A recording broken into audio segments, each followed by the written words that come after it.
औज़ुबिल्लाहिमिनश्शैतानिर्रजीम बिस्मिल्लाहिर्रहमानिर्रहीम। मेरे दोस्तों, भाइयों, आज का लेक्चर जो है वो सोयाबीन सीड डीहलिंग के ऊपर है। सोयाबीन सीड जो हम इंपोर्ट करते हैं यूएसए से या ब्राज़ील से, वो एक शिप में तकरीबन 2 लाख 2.5 लाख टन सीड आता है। हम यूएस सोयाबीन की बात करें तो शिप में जो सीड आता है उसके टोटल सीड के पैरामीटर एक ही हैं।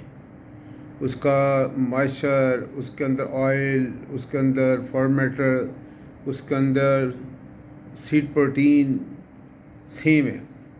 अब ये बात बड़ी ज़रूरी है जिसके लिए लेक्चर अरेंज किया गया है कि एक सीड से ही, एक के शिप्स के सीड से ही अगर हम मील क्रूड प्रोटीन जो हमारी वो 45 एक प्लांट की आ रही है और दूसरा प्लांट 46 ले रहा है और एक और प्लांट है जो उसी सीड से अपनी क्रूड प्रोटीन इन मील जो है 47 ले रहा है।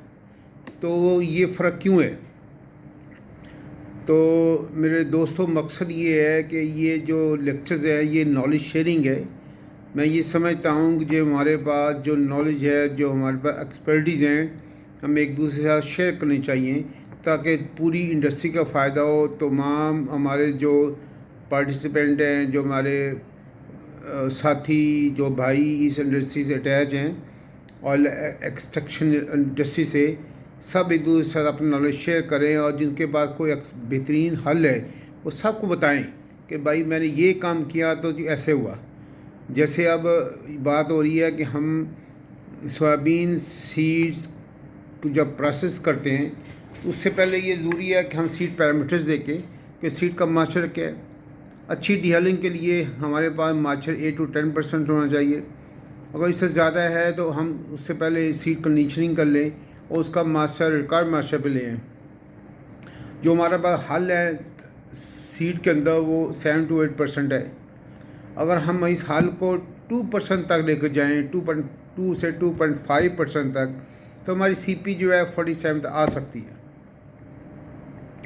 और इसके लिए ज़रूरी है कि हमारी इससे पूरा हमारा कंसेप्ट क्लियर हो कि इसमें कौन से वो जो पैरामीटर्स हैं, कौन से ऐसी SOPs हैं जिससे हम ये CP 45 से 47 तक लेकर जा सकते हैं। सबसे नंबर 1 पॉइंट तो ये है कि आपका मॉइस्चर 8 to 10% हो, क्योंकि जो मॉइस्चर जो 10% ज़्यादा होगा उस सीड को डिहल करना मुश्किल है। वो क्रशिंग के बजाय, क्रश होने की बजाय, क्रैकिंग की बजाय वो सीड क्रश हो जाएगा और जो सीड क्रश होगा उसके हाल जो है बिल्कुल फाइन्स बन जाएंगे और फाइन जो हैं वो उनको अलग करना डिफ़िकल्ट है एज़ कम्पेयर टू जो हमारे अच्छे तरह सीड डीहल हुआ हो, उसको सेपरेशन की आसान होती है। और उसके बाद ये है कि आप हॉट डीहलिंग करें। हॉट डीहलिंग जो है वो इस पूरे प्रोसेस में सपोर्ट करती है। और हॉट डीहलिंग से ये है कि हमारे जो हॉट एयर हमारी सीड को टच करती है, हमारे सीड हल्स को टच करती है, तो उसमें जो उसको टेम्परेचर एडिशन होती है, उसके अंदर टेम्परेचर एडिशन होगी तो उसका मॉइस्चर थोड़ा लॉस होगा। मॉइस्चर लॉस होने से उसकी जो एस्पिरेशन है वो आसान हो जाएगी, उसको मीट से हल को सेपरेट करना इजी हो जाएगा। और इसमें ये है कि हम जो थोड़ा सा मेरे पास इल्म है, मैं इसमें ये बेहतर समझता हूँ कि आप जो एस्पिरेशन है, that is very important in CP role. CP को बढ़ाने में एस्पिरेशन का बहुत अहम किरदार है। लेट्स से हम कहते हैं हमारे पास 8% हल है, उसको हमने 2% में लेकर है, तो ये बेहतर नहीं है कि हम उसको 1 टाइम सेपरेशन से 6% हल को लैदा कर दें या 2 टाइम सेपरेशन से 6% हल को लैदा कर दें। ये बेहतर है इसको हम 3 टाइम सेपरेशन एस्पिरेशन करें।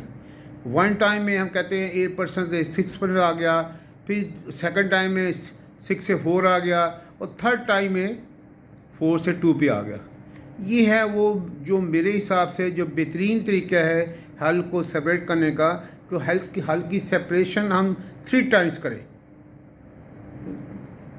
उसके बाद ये है कि सेपरेशन के दौरान हम उसको हॉट एयर दें। हॉट एयर जो है उसको और हमें सपोर्ट करती है हेल्थ सेपरेशन में, और जितनी हेल्थ सेपरेशन हमारी बेहतरीन होगी उतना ही हमारा जो सीपी है वो हमारी बेहतर आएगी। और ये एक मेरे पास थोड़ा सा इस बारे में जो मैंने सीखा, जो मैंने किया, क्योंकि मैं सादिक में काम कर रहा हूँ, सादिक ऑयल एक्सट्रैक्शन में, और यू बिलीव इन मी कि हमारी US सोयाबीन की क्रूड प्रोटीन मील सीपी जो है हमेशा 47 से प्लस होती है, और जो हमारी ब्राज़ील मील की सीपी है वो हमेशा 48 से प्लस होती है। तो वो इसमें हमारे पास यही एक जो मैंने सीखा ये कुलिया है कि हम एस्पिरेशन को 3 टाइम्स करें और हॉट डीलिंग करें, और ड्यूरिंग एस्पिरेशन हम उसको हॉट एयर दें, और उसको हॉट एयर देने से और ये काम करने से हम आप वो शिप जो आप सब ने शिप में एक ही सीड है, एक प्लांट 45 ले रहा है, दूसरा प्लांट 47 ले रहा है, तो हम इसको यूनिफॉर्मिटी पे लेकर आ सकते हैं। तो इसमें हमारा फ़ायदा है, हमारे अदारे का फ़ायदा है, हमारे मुल्क का फ़ायदा है। अस्सलाम वालेकुम, खुदा हाफिज़।